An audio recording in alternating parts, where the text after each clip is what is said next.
Hello and good evening to another episode. Not just any other episode, but this is an episode of Tuesdays with the Ambassador of Hope. Today, the studio is loaded. There's weight here. There's cardboard here. And listen, I don't know how your week has been. Good, bad, ugly, in between, cannot be explained, incredible, whatever it is. So long as there's breath in your nostrils and a heartbeat in your chest, it's not over until it's over. Every day above the ground is a good day.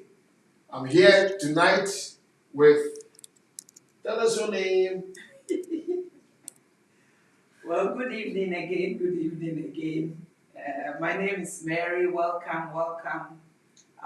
Thank you for tuning in. And like we all say, if it's worth listening, it is worth sharing. So please pick up your device and share to your friends, share to your loved ones.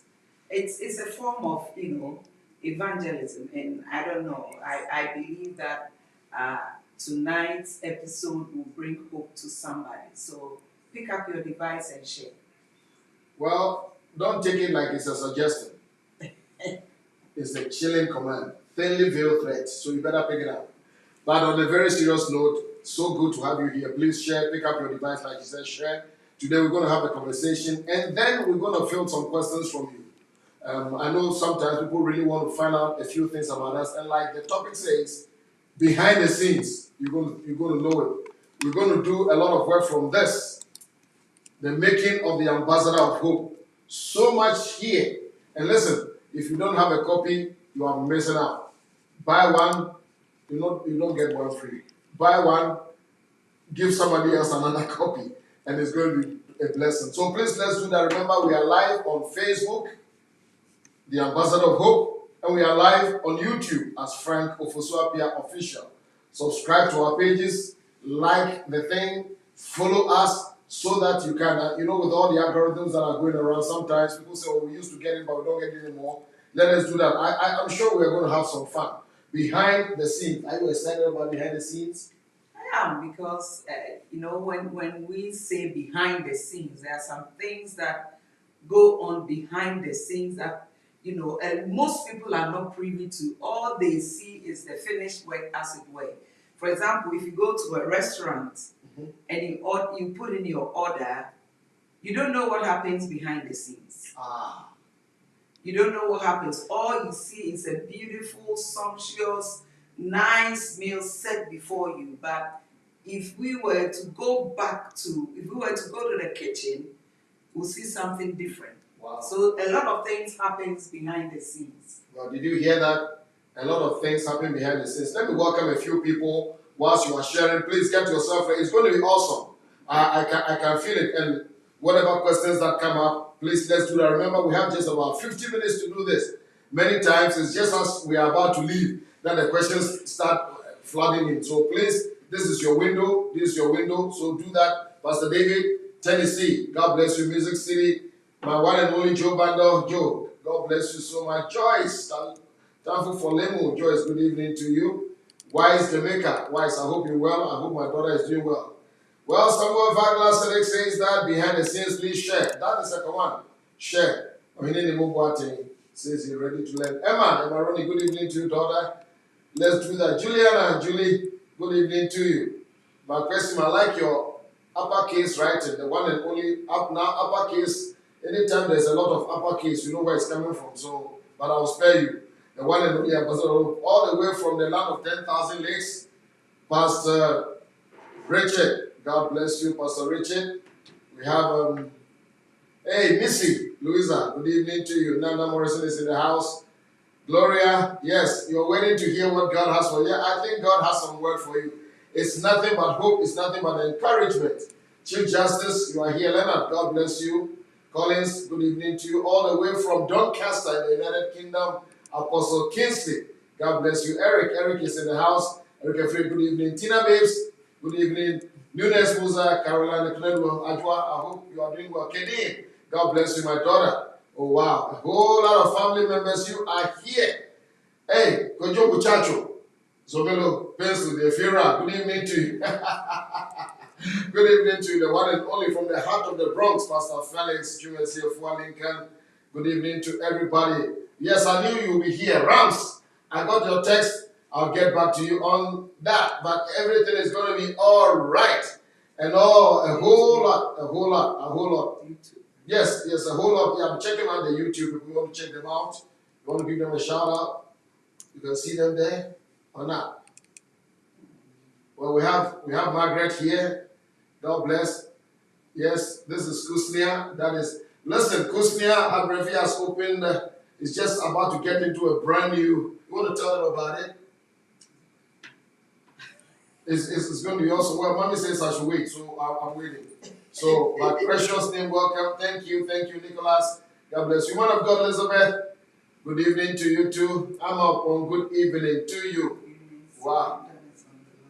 Who's on the line? Brandon, Precious, Margaret, Nicholas, God bless you, God bless you. Isabella Tree there? Yes. Good evening, I'm out home.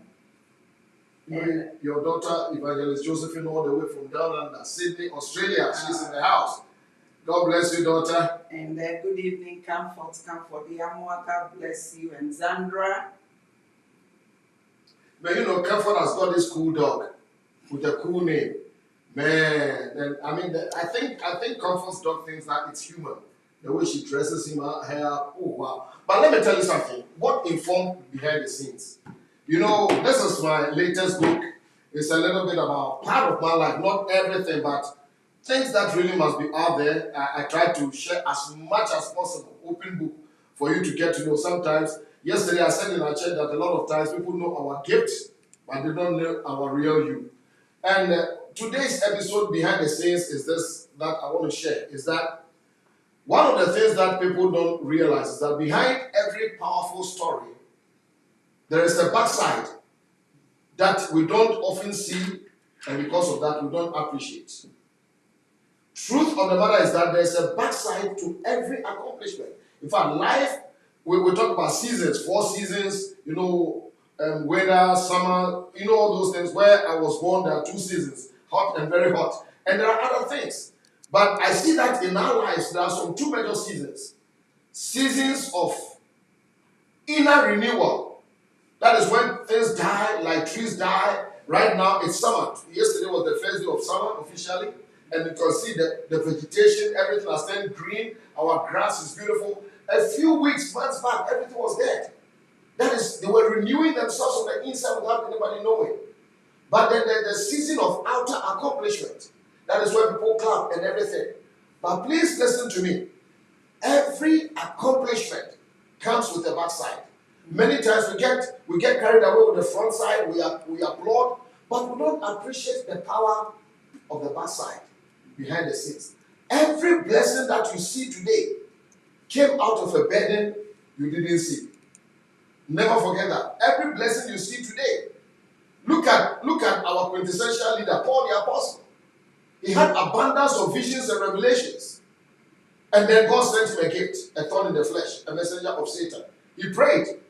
And God, all he got was the silent treatment from God. Why? Because God said that this will provide a beneficial outcome. So the backside was the pain, the suffering, the shit. He couldn't even name this thing. But the outward was his power, the demonstration going to heaven. The more responsibility you have on the front side, the more stress you are going to have on the backside. If you have more notoriety, you are going to have a lot of haters. Don't forget that. The more influence you have, the more criticism you are going to have. Like a house, the more square footage you have, the more your expenses. So we want you to capture this understanding as Mommy and I sit here today to tell a little bit of our story. For you to understand that, listen, you may be gifted, you may be talented, you may be anointed, you may be eloquent on the outside. But have you developed your inside, behind the scenes, to measure up to your outside? That is what we are interested in. David had the same thing. He had to go and, he was a warrior. I'm sure he slept with a sword under his pillow. And when Saul started throwing spears at him, David could have returned the compliment, but God was teaching him the power of behind the scenes. So I'm going to turn it over to Mommy. I think she has a couple of questions out of this book. Please make your questions ready. Make your questions ready, and we're going to get there. Once again, please, if you just joined us, share to your friends. We are on Facebook, we are on YouTube. Thank you so much. So my question is, in your book, The Ambassador of Hope. This one. Yes. What part of your journey was the hardest to share publicly, but necessary for others to see behind the scenes? I'm sure, like you said, there were some that you didn't want it in the book. Yeah. Yeah, so what part of your journey was difficult for you to share publicly? To tell you the truth, none of them was difficult for me to share publicly. What was difficult was what I didn't want to share. And maybe we'll come back to that at another point. But when you read a book, you see the measure of a person, you see his life, you see his trials and his triumphs, the tears and the joyful things. So for me, the difficult part was what I didn't want to share. And I'll explain that later. Okay. All right. Okay. I yes, thank you. And then another question I have here is, how did writing the book help you process some of the private moments and struggles you face behind the scenes? I know that, well, I'm part of the journey to a degree, so I know that there's so many struggles that we face behind the scenes that, like you said, we'll probably share it in another time or a different time, or maybe put it in a book in a different time. And what are some of the things, the things you went through to help you process some of the private moments and struggles you faced? I think doing this book really helped me to introduce myself to myself. You know what I mean? Because I think for most of my life, I've lived under the spotlights. Most of my life, I've been the one that people clap for. Most of my life, I've been the one that people come because of the gift that I carry. So for me to be able to tell my story that once upon a time, somebody conceived me. Once upon a time, I was a toddler. I learned to crawl. I learned to walk. Once upon a time, I did this, that, and so. It was like a bird that had been freed from the cage. In other words, you're also human. Yeah. Oh, did you hear that? Please tell us again. I didn't Well, hear I said that, in other words, you are also human. You want people to know that you are human. Yes. Yes. Okay. Yes. It's the part that sometimes is difficult, and it's a burden that I guess, I don't know, but it's a burden that a little bit, and sometimes I keep them away from you. And it's sometimes you are almost like begging people like, I am also human. I am also human. I make mistakes, but you don't know. I don't normally get the luxury of people knowing that I'm human too. And I mean, just to piggyback back on what you just said with the question, as leaders, we're human. Yes. But sometimes when we make mistakes, because we're human, we will tend to make mistakes. Yes, we will. Yes. But sometimes when we make mistakes, people don't give us the chance to, or people don't acknowledge the fact that we are also human and we can make mistakes. So as a leader, how do you navigate that thing when it happens to you as a leader? For me, I think, because they kind of put you on a pedestal, and they think you are not human. You don't have the right to make a mistake. Yes, it's almost like, it feels almost like you are drinking a poisoned chalice. Because sometimes you want to educate people that you are human, blah, blah, blah. And then there's the other side where there's a particular grace, whatever upon your life, and then you have to walk a thin line. And in trying to teach some of these things, I think you've heard me use that thing a lot of time. Like, I really want to teach this thing, but it feels like vested interest, like self-serving, and so I shut up. And so it tends to be hard.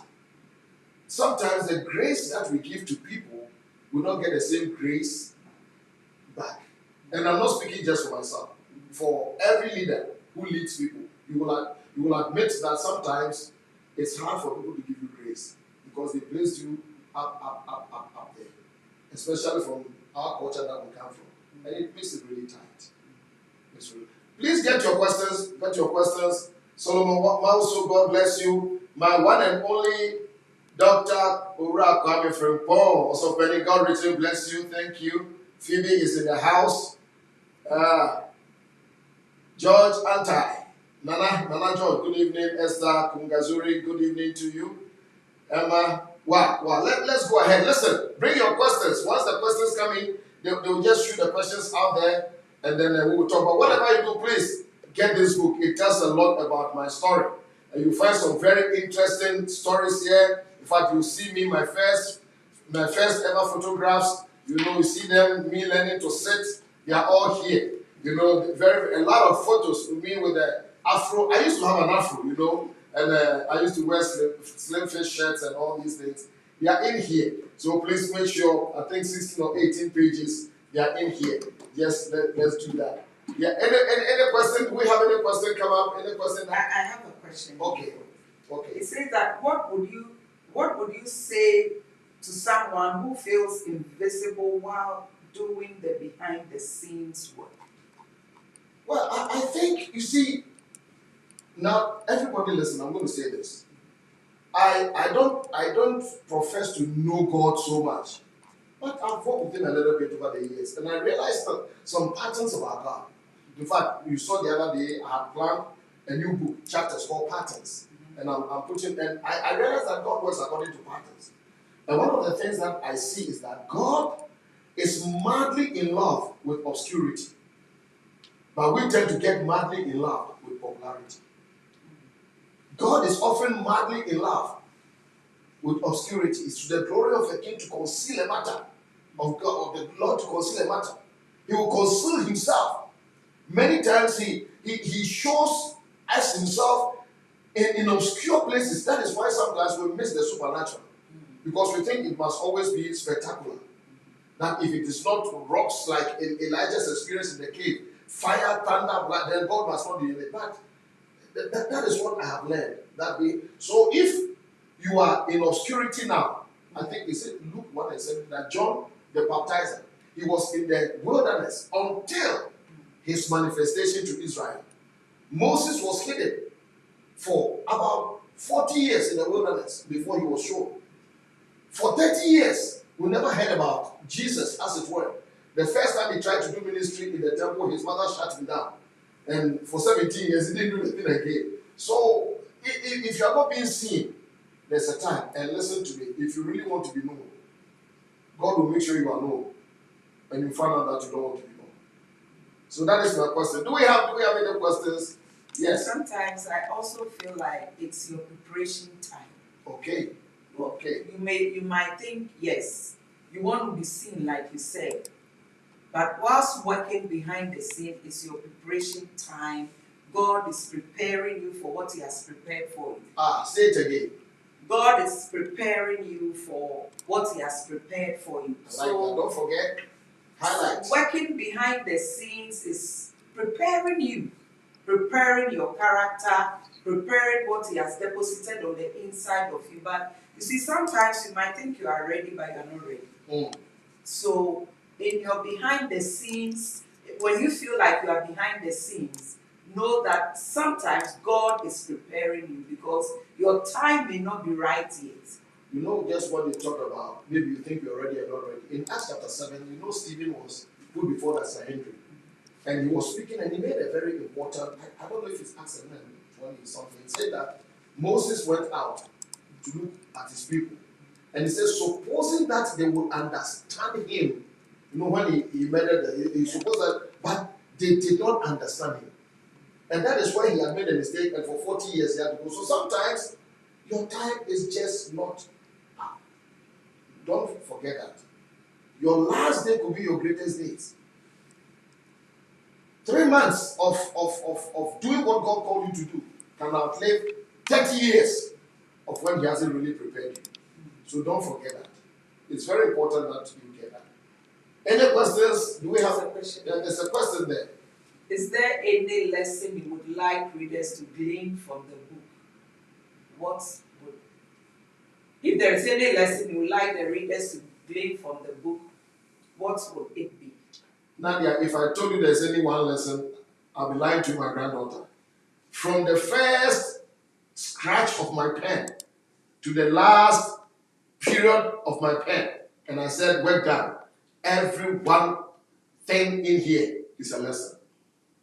Lesson about my childhood, lesson about my rough years in London, lesson about my rough years in America.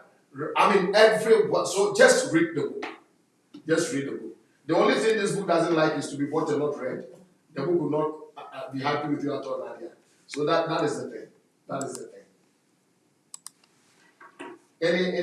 Any more questions? Somebody has questions? Let's do that. We don't have forever, you know. We have just about some 30 minutes to go. So let the question. Okay. What's one thing people often misunderstand about the journey behind the scenes of leadership? You want to give it a go? I think we've mentioned a couple of things in today. What's one thing people often misunderstand about the journey behind the scenes of leadership? Every leader would attest to the fact that they go through stuff that the members have no idea about. And that is what they go through behind the scenes, what people say about them that are not true, the process that they go through. And if you're a leader, it's not everything that you want to come out there and explain. And so you hear some things that you know that they are not true, but you can't explain yourself. And so, and then people tend to believe what they hear. And so I would say there are so many things that, is often misunderstood about leaders. But I think one thing will be misunderstanding. People misunderstand a leader, especially when the leader makes decisions. Okay. So I tell people sometimes that you may disagree with my mind, but please agree with my heart. You may disagree with my mind, but agree with my heart. Because sometimes our heads can be hot a little bit, but our hearts are pure. On Sunday, I spoke with the pastor privately, and in a little time that he got me, he said some few things, and I said to the person that, listen, there are some things that you have to let time work out for you. Because you can't spend all your life explaining yourself, then it almost feels like you're on trial. You can't do that. So I want to rest here. Francis, good evening to you. ICGC King's Temple Takoradi, my other home in Takoradi. I hope you're all doing good. Blessings to you. Is there any other? Yes. Pat, good evening to you. I hope you're doing well. Please say hello to Ofosu for us. All the way from Tamale. Tamale, it's Pastor Alfred Ofosu-Appiah. Pastor Alfred, God bless you. Yes, Akosia Williams says that sometimes we are hidden for safety. How about that? That's very profound. That is true too. That's very profound. Akosia, that's profound. Time is not right, and you shoot up. You might die early before your time. Okay. So. Well, I don't know if there's a question here, but Pat is asking that was Saul ready to be a king? Was Saul ready to be a king? I don't think he was prepared. Saul was not prepared. Because part of the preparation to me sometimes is to understudy somebody. And I'll talk about that before we go. To be mentored by somebody. Because mentoring and understanding and things, they shorten your learning curve. You have the opportunity to have a front row seat, if you like, of a leader's mistakes, shortcomings, and triumphs and things, and you are able to work some things out. They shorten your learning curve. Saul had gone to look for his father's donkeys. He ended up being a king. There had never been a king before. He didn't know how to be a king. So in human wise, he wasn't. And the one who was supposed to mentor him to Samuel was offended. And sometimes I said this yesterday, I said it to a pastor and he was shocked. I said a lot of Saul's issues were the making of Samuel. Because when the people ask for a king, if you read your Bible like I do, Samuel was offended. And God had to tell him that, listen, it's not you that they have rejected, it's me they have rejected. But he still had it on the inside of him. He sabotaged Saul. And a lot of Saul's issues, of course, he had his own character flaws. But Samuel didn't help Saul at all. I know you worship Samuel. I know you put him up here, but he was human. And read it again. Read it again. So, I don't think ready, but if he had availed himself to the Lord, maybe the Lord will have helped him. Yes. Any? I think this is for you. You're on your own. How have you managed your public lives over the decades in line with societal expectations of you? For me, I try to be myself. Mm. I try to be myself. I don't really want to be like any other person. And that has freed me. I don't think I'm a typical pastor's wife. Okay. I like to hear that. I'm curious. Let me sit well. I don't think I'm a typical pastor's wife. I try to be myself. I'm a child of God, bought with the blood, and I believe what Christ has done for me. And so I walk with that confidence, I walk with that assurance that God is on my side. But I try to be myself as a child of God. So and that has helped me because I try not to be like any other person but myself. Yes. I think it's very true. She tries to be herself. You see, especially in today's social media generation, where people talk about branding, and I believe in branding. People talk about image. That's okay. People are image driven. People are, packaging and all these things. If you are not very careful, then again we go back to part last thing. When Saul had made mistakes and someone had confronted him, you know what he said? He said, "Let me look good before the people." But when David had done wrong and was confronted, he owned up. So for me, vulnerability is very important to me. Mm-hmm. And I have come from a culture that don't do very well with leaders who are vulnerable. Yeah. They think you are weak. They think, oh, you can't be like that. I remember one time somebody, I think there was a move of this. Remember many years ago when people were crying, there were tears in my eyes. She said, "Pastor, when I saw you cry, I didn't like it at all." And I said, "I don't like men who shed tears." And I said, "Any man who cannot shed tears is a dangerous human being." Because the greatest man ever to walk on earth, Jesus, John 11:35, Jesus wept. Abraham wept after Sarah's death. Paul said, "I wept in ministry." So tears are part, they wash your soul. Vulnerability is there, but you have to navigate that. Yes. Well, there's okay. Can you read that? Hello, mommy. Yeah, it's yours. Yes. It's unquestionable the level of sacrifice you have had to make in the process. How would you summarize part of the making of the ambassador of hope?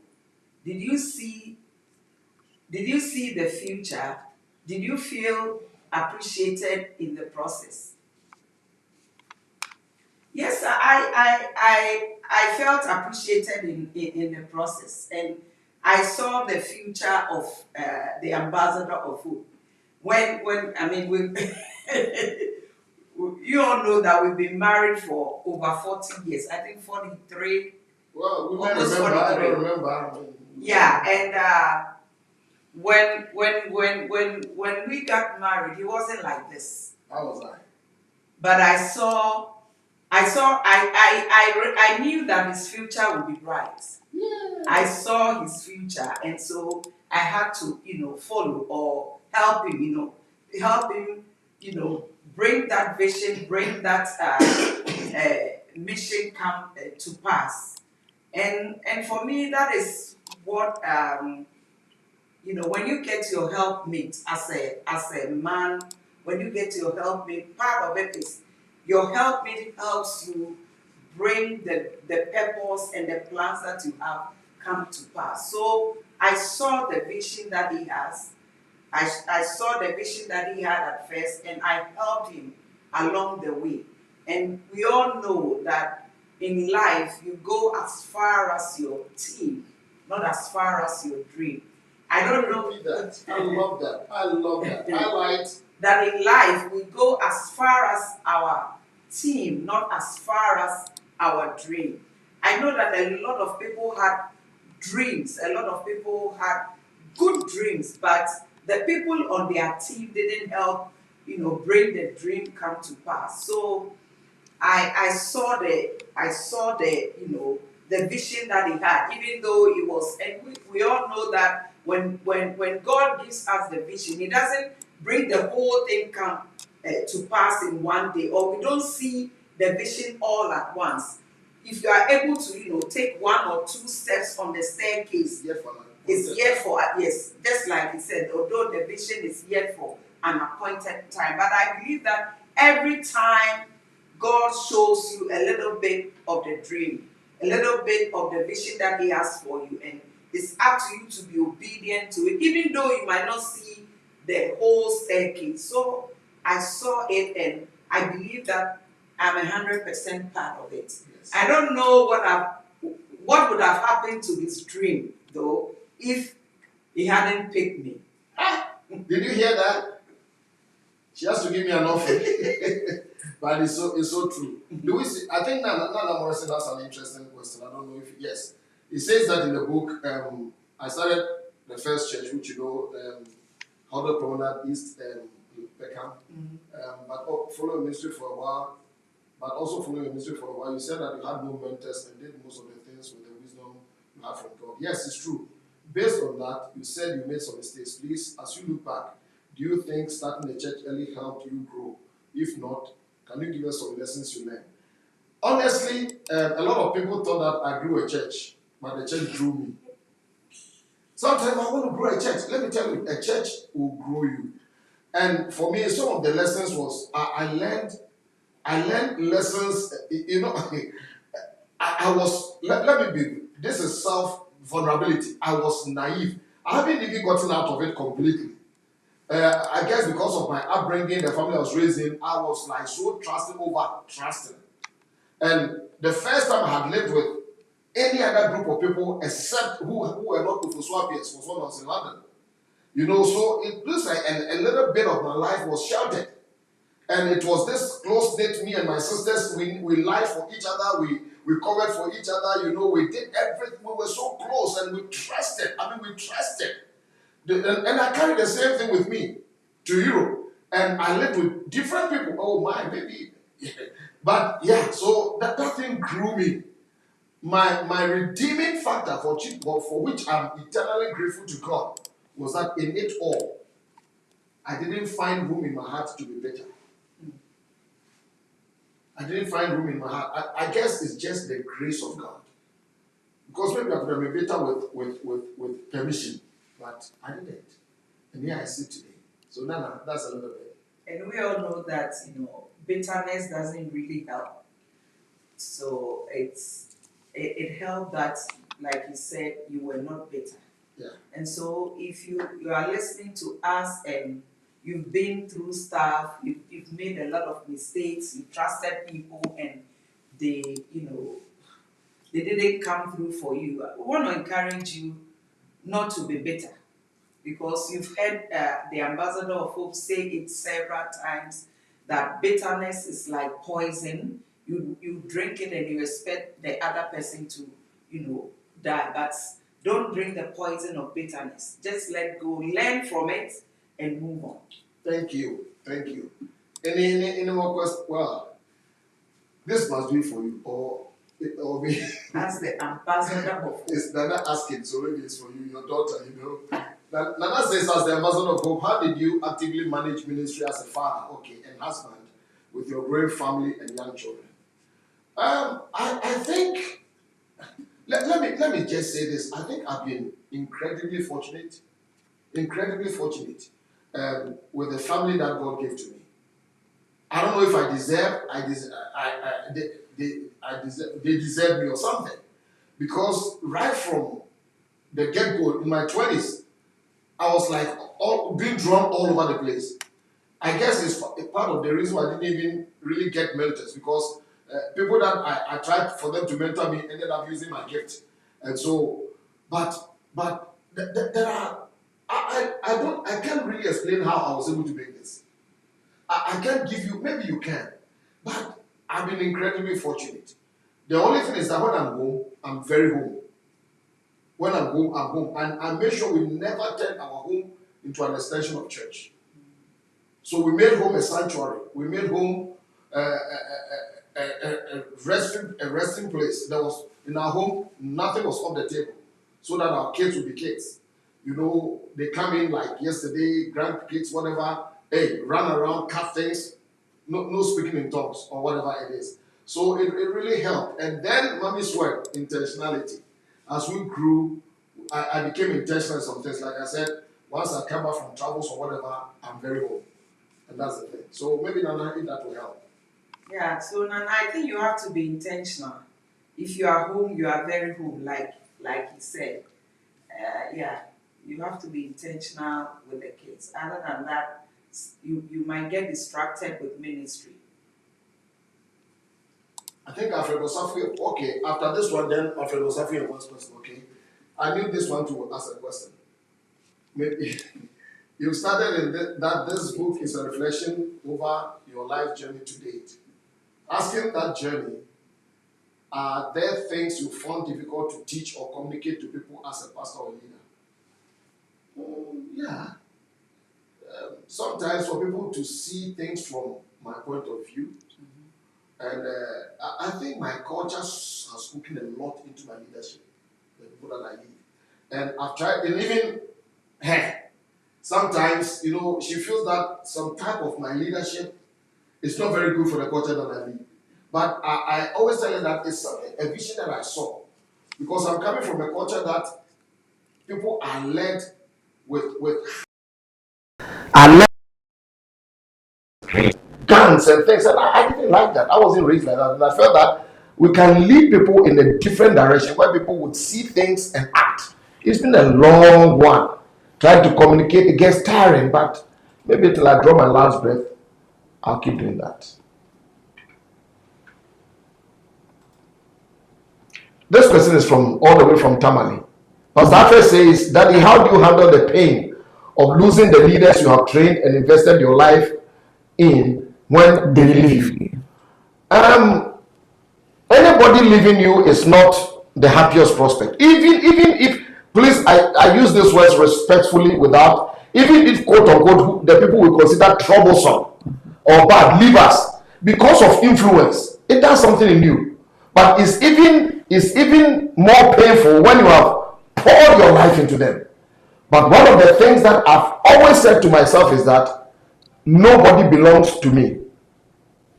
Some come for a season, others come for a reason, and some are the reason. So anybody who comes has absolutely every right to depart. I make sure that on my part, I don't throw people out as such. On my part, I don't make it so terrible that people have to run away. But as I've grown, I've seen that sometimes the longer you keep people, the more you trouble your ministry and your organization, because some may even have greater apostolic ministries than you. And maybe the time has, unfortunately, people don't exit well. People don't exit well. But I think that in our generation, we can begin to correct some of these things and let people understand that if we speak the truth with one another and understand that when somebody departs, it's for the good of the kingdom. Yes, you are poor or hard, but they can't remain in the house forever. They have to also find expressions, because imagine, even for example, me, I was an associate pastor before.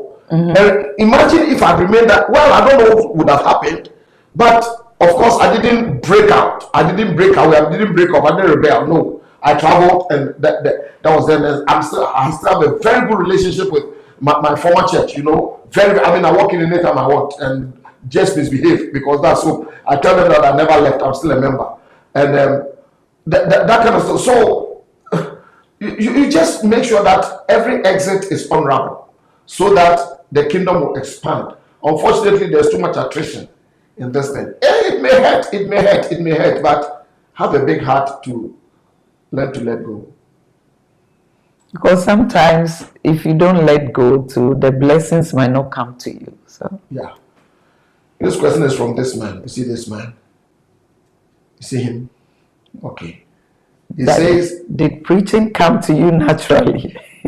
How and what you do over the years to capture the attention of your audience and to deliver your message with profound confidence and accuracy? look at all the English he's writing. I don't think preaching.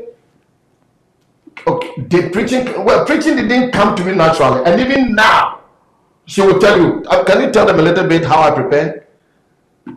It says, I think for me, my confidence is born in two things: God who has sent me, and my preparation. That's it. The God who has sent me and my preparation. Then she will tell you, I prepare. Hours and days. Okay, she's telling you, she lives with it.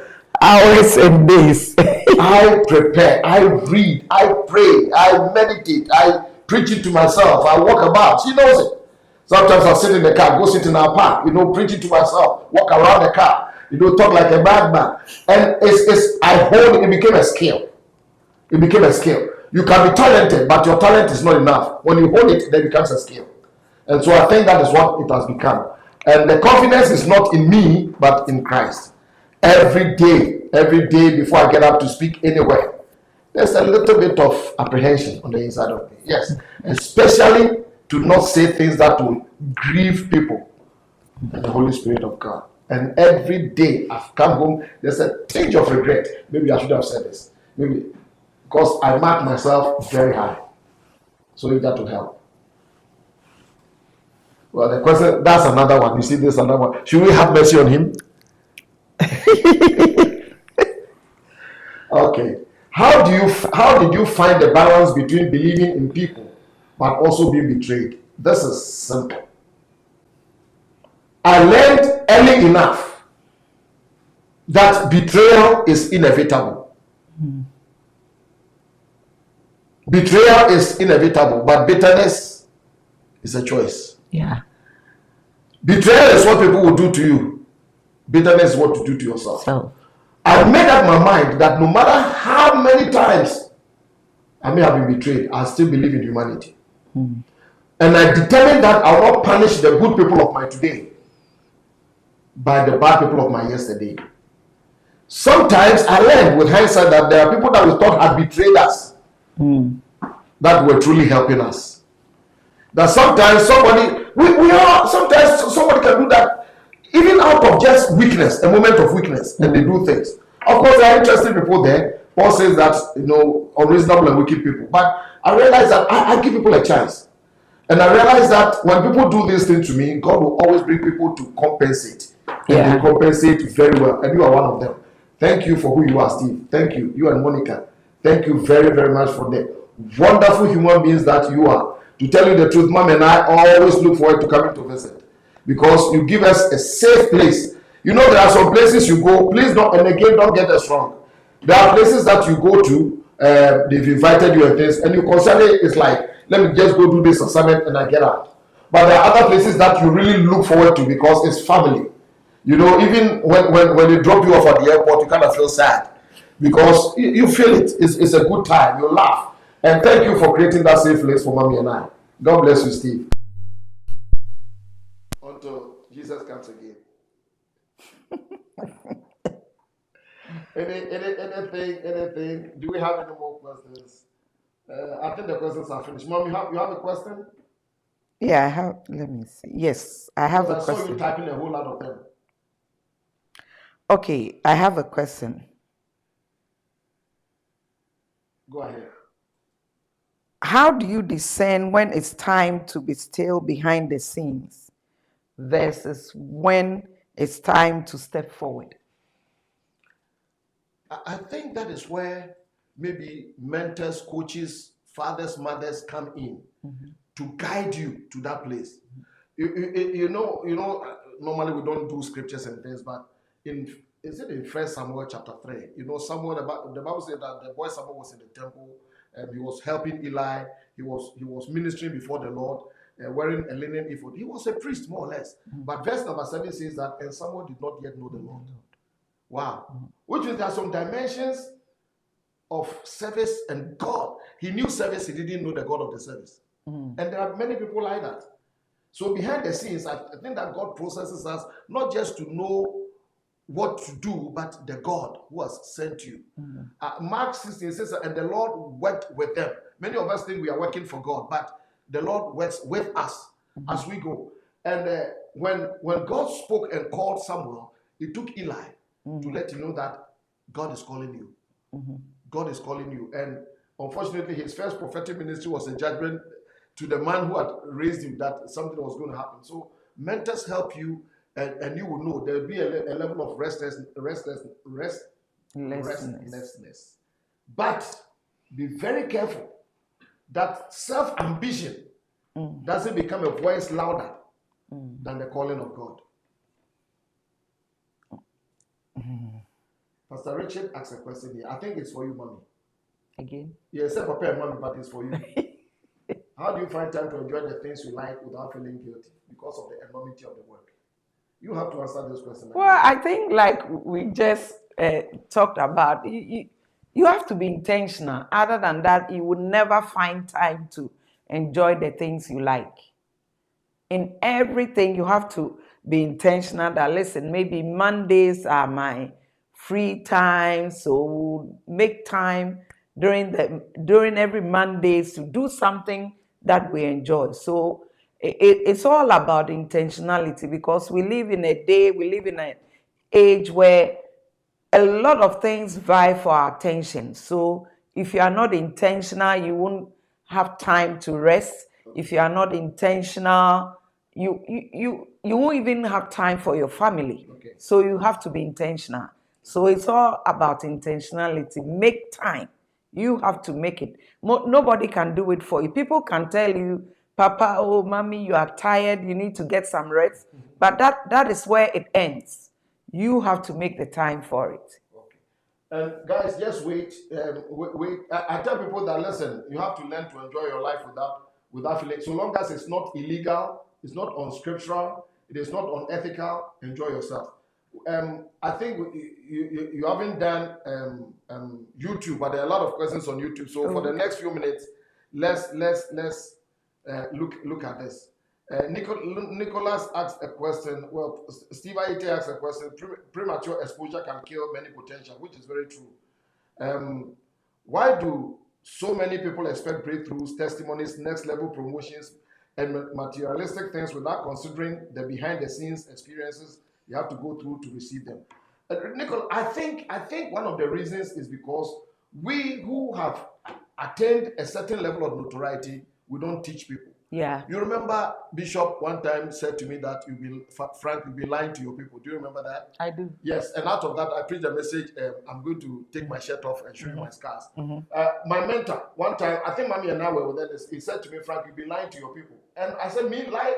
And he explained it, that sometimes people like us, we don't let people see the nitty-gritty and the things that we go through in ministry, the pain, whatever. So those who follow us, they see the lights, they see the glory, they see the airbrush photos, they see the names and the clap and all the jingles and think that is all there is to be.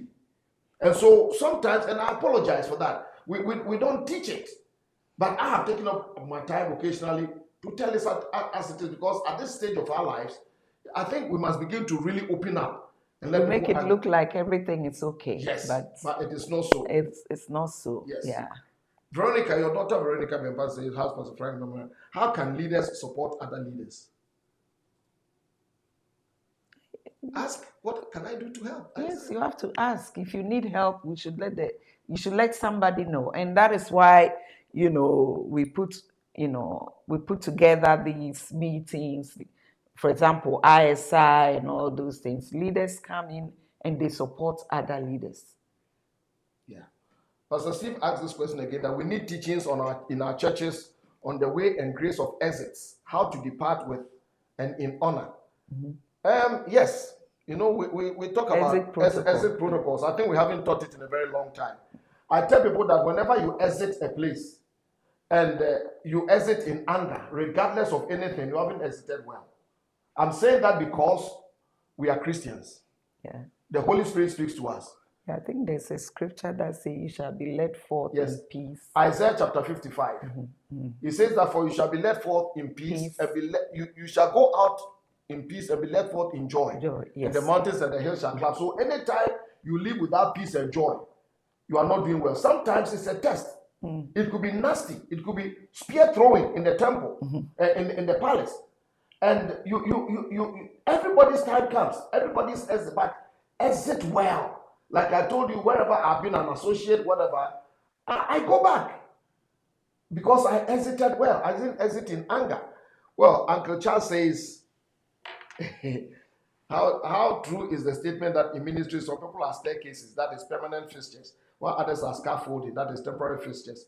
Uncle Charles, I don't think I like that terminology because I don't see human beings in that sense. I've heard it before, but there are people who come to you for life, and there are some people who come to get an assignment done and they must move on. But for me, the most important thing is that the exit must be good. Yes, I think the exit must be good, so that you can walk in anytime you want to. Yes. Yeah, but I like, the person might think he's a permanent fixture here, but we'll move on to somewhere and become. No, the person might think it's a temporary fixture here, but move on somewhere where God is leading him, and the person will become a permanent fixture there. That's right. That's right. Nicholas says that I hope media doesn't skip this question, so let's not skip it. This is 1, 2 here. Why do people expect new blessings without considering the experience they have to go through to receive them? That is a question they have to answer. That's the question they have. It's something that 100% I can't answer for them. But maybe listening to us will open people's eyes, and then they'll see it. And somebody say, hey, Papa, have you ever received death threats just because you helped a certain group of, oh man, all the time? I don't get it, but we're not a lot of the times. And again, we don't stand publicly to talk about it. Sometimes we should see there was a particular human being that anytime that person walked into church, we had 2 people shadowing the person because the person had told me that I'll kill you. And looking at that situation, I realized that that person meant business. I'm not going to get into all the details, but occasionally these things come because I've helped people. And sometimes it's not even assassination with weapons, but tongues. Yeah. Because I've helped people. Oh man, it's not interesting at all. There's a question here. Go ahead. You can read that. You expect me to read this? Adam? Actually, I didn't answer Adam's question because it had been answered.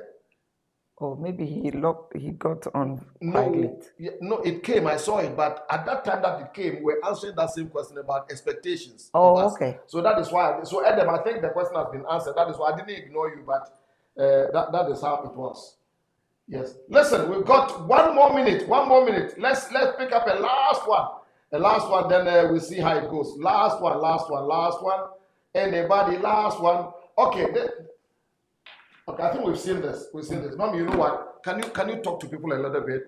Because we have one minute and we are out. And by the way, listen, if you want her to come back, please tell us so we can get her back. And maybe just put me aside for a little while and engage her. Ask her questions once I'm not here. And let me plug my ears or something. Ask me very bad questions about me and let me talk about it. But tell us something before we get out now. To somebody listening to us this evening, I want to let you know that in life, whatever you want to do, your purpose, your plans, your vision, there's always a behind the scenes that you will go through that people will not know. And so when we started the program, I gave an analogy about how when you go to a restaurant, you order your meal comes to you served very nicely, but we don't care. Most of the time, we eating the food, we don't care about what goes on behind the scenes. And so in your behind the scenes, I want to tell you that people will not care what you go on, or what you go through behind the scenes, because the purpose and the plan or the vision is for you and for you alone. So you will go through stuff behind the scenes, but know that in going through your behind the scenes, it will help you become a better person. It will help you with your attitude. It will help you, become what God has purpose for you to go through. So in going through behind the scenes, know that God is still with you. Know that God is still on your side. Know that God has not forgotten about you, because sometimes we go through stuff and we think that, God, are you there? Are you listening to me? Yes, He's still there, but He will allow you to go through behind the scenes so that when you come out a better person. You come out a better child of God. Thank you. Thank you. This is the last thing. Yesterday, I posted something on my page. Please pray for your pastor. I got a lot of texts. Papa, is everything okay? Is there? And of course, people went out there. We are praying. The truth is that there was nothing quote unquote wrong with me. It was a burden that I had caught for pastors, and it is part of a particular burden that I was also carrying a lot. I still carry it, and thank you for your prayers. I really, really appreciate. I know that you guys love me. You love us a lot, and sometimes there are some burdens that you almost feel like your neck is breaking. And then you remember that it says that casting all your cares upon Him. Sometimes when you have to work that thing, it becomes very difficult. And thank you. Thank you. You have shown me a lot of love. You have shown me a lot of love and concern. All those who sent messages and you prayed with me, you called me. Some people called, text. Thank you very, very, very, very much. I'm good. I'm good. Don't worry about me at all. But whatever it is, please, let me say this to you. Pray for your pastor. Whatever, and I say this in closing, you will not normally hurt the person you pray to, you pray with, and you pray for. You will not normally hurt the person you pray to, that is God, you pray with, and you pray for. So remember that. And God willing, as He gives us life, will come your way again.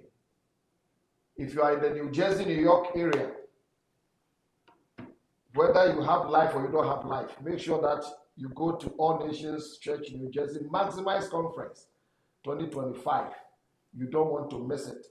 Dr. Sam Chand and a certain Frank Ofosu-Appiah will come your way and do a Saturday training before we get out. Please attend.